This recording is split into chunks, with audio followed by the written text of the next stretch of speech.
Assalamualaikum warahmatullahi wabarakatuh. Selamat datang adik-adik kelas 12. Senang sekali kita bisa ketemu lagi di channel YouTube Belajar Matematika bareng Bu Putri. Nah, terima kasih juga bagi adik-adik yang sudah like, share, and subscribe. Nanti untuk pertemuan-pertemuan selanjutnya saya berharap kalian bisa share ke teman-teman ya. Jadi kita bisa belajar bareng nantinya. Nah, kali ini kita ingin belajar tentang jarak titik ke garis bagian pertama. Bagian pertama ini saya perlukan untuk mendasari bagian kedua. Jadi bagian pertama ini lebih ke rumus-rumus cepat yang harus diingat nih, atau trik-trik khusus pada Pitagoras. Jadi biar kalian ketika menghitung pada jarak titik ke garis ataupun jarak titik ke bidang nanti bisa lebih cepat. Nah, jarak titik ke garis itu apa sih? Jadi kalau kita punya suatu titik, kemudian ada suatu garis, kita diminta untuk menghitung jarak titik tersebut pada garis yang diminta. Kita nggak boleh asal tarik itu aja, tapi kita harus menarik garis secara tegak lurus dari titik tersebut ke garis yang dituju. Jadi harus tegak lurus. Jika ini misalkan titik A, maka di sini dinamakan proyeksinya, misalkan A aksen. Jadi A aksen inilah yang menjadi jarak dari titik ke garis yang dituju.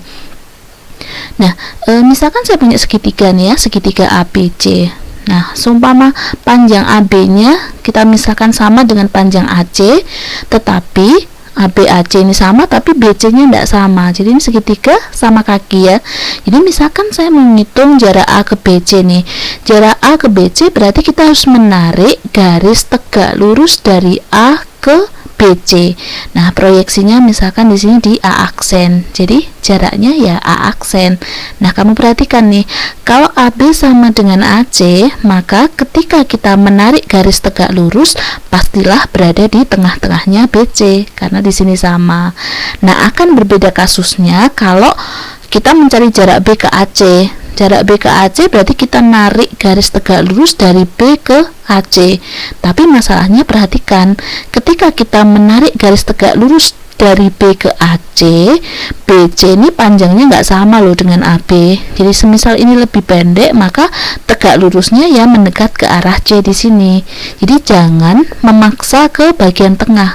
Kalau kamu paksa ke bagian tengah, yang terjadi tidak tegak lurus. Nah, jadi untuk menarik garis tegak lurus itu nggak harus ke tengah-tengah garis yang dituju. Dalam hal ini jarak B ke AC adalah B aksen. Nah, nanti di part 2 kita akan memahami lebih dalam contoh-contoh dari dua kasus ini. Nah, sekarang kita ingin mempercepat hitungan nanti ya di penghitungan jarak titik garis dan titik ke bidang. Misal saya punya kubus rusuk A cm. Nah, kubus sudah tahu ya, kubus itu berarti semua panjang rusuknya sama. Jadi semua ini bidangnya ini berupa persegi. Nah, diagonal sisi kubus dalam hal ini misalkan EG atau HF atau AC. Jadi semua panjang diagonal sisi kubus pasti A akar 2 atau rusuk akar 2. Jadi misal kamu punya kubus rusuk 10 cm, maka diagonal sisinya sama dengan 10 akar 2.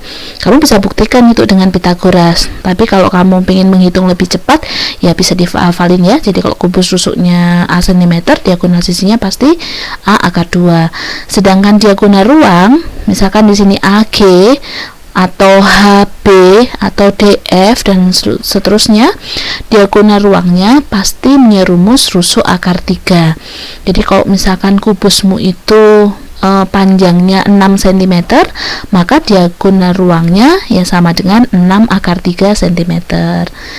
Nah, selanjutnya saya ingin kita belajar menghitung dengan sedikit trik nih ya. Nah, ini yang paling sering ketemu, kalian kan bentuk-bentuk seperti ini. Ini bagian dari Pitagoras nantinya kalau ngitung ya. Misal saya punya X sama dengan akar 9 kali 5 tambah 9 kali 8.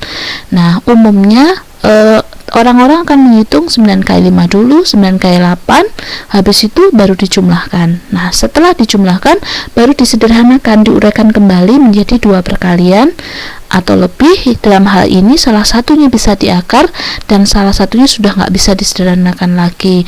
Artinya ini ada beberapa tingkat berpikir. Yang pertama mengalihkan, kemudian menjumlahkan, kemudian menguraikan kembali. Nah, coba dibandingkan dengan cara yang di sebelah.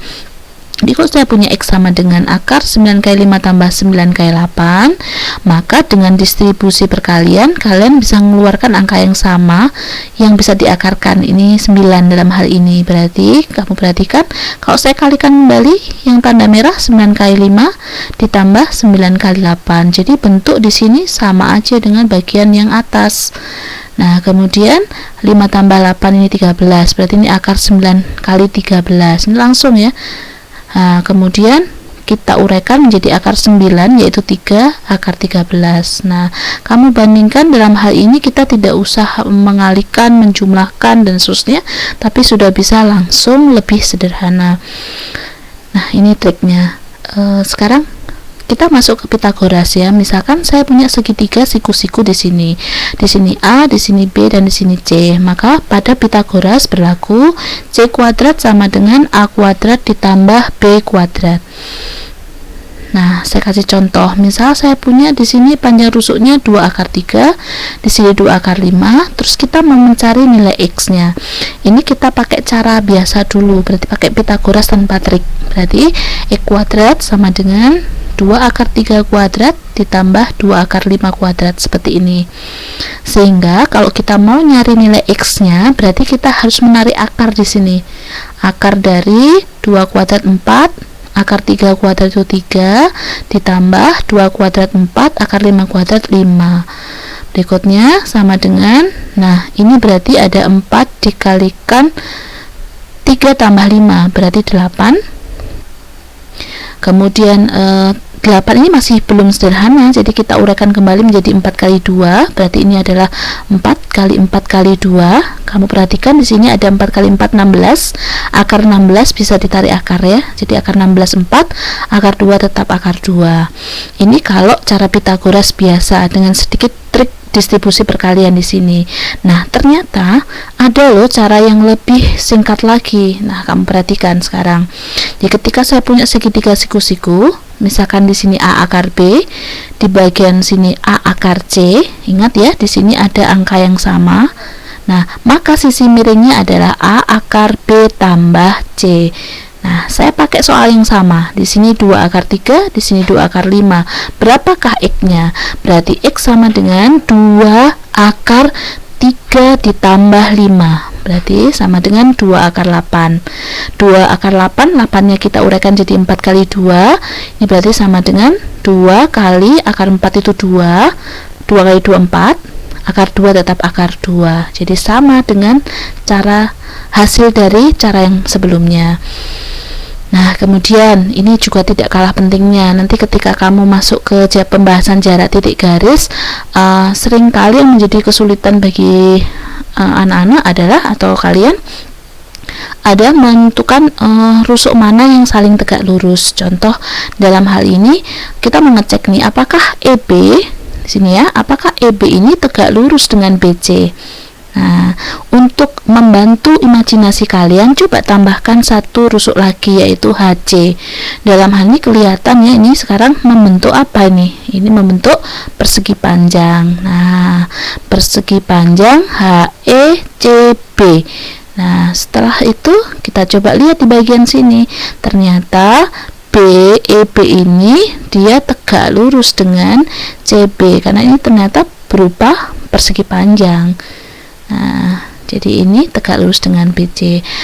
Saya kira itu saja untuk part 1. Saya berharap kalian bisa memahami dengan baik.